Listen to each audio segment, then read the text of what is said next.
Là, je dois avouer, ça fait quand même plusieurs années, 8 ans, là, que je m'entraîne, plusieurs fois par semaine, moyenne, haute intensité. Puis quand même, quand je monte des marches, à peu près après 3 étages, je suis vraiment essoufflée, puis j'ai l'air pas du tout en forme, là. Pourquoi ça m'arrive? Pourquoi mes efforts ne sont pas récompensés? Monter les marches aussi, ça dépend du nombre de marches. Si on monte 3 marches puis on est essoufflé, oui, il y a peut-être un petit problème, puis on a un manque de, on a un problème de forme physique.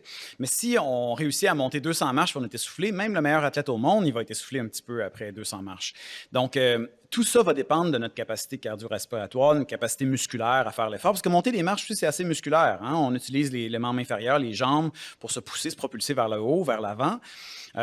Et donc, il y a aussi un phénomène de spécificité, c'est-à-dire que si moi, je me suis entraîné à faire de la marche sur le plat pendant toute ma vie et j'ai marché mon chien 3-4 fois par semaine et que soudainement, je monte des marches, j'ai pas l'habitude de monter des marches et je vais utiliser les mêmes muscles, puis des nouveaux muscles aussi que je vais utiliser différemment et mon efficacité va être moins grande. Je vais m'épuiser plus vite et ça, je vais avoir l'impression aussi de m'essouffler plus rapidement. Si au contraire, je m'entraîne à faire des marches, ben là, je vais avoir plus de facilité à monter des marches. Mais c'est toujours difficile de monter des marches. Pour n'importe qui, ça va toujours être difficile. Ça dépend juste du nombre de marches qu'on monte.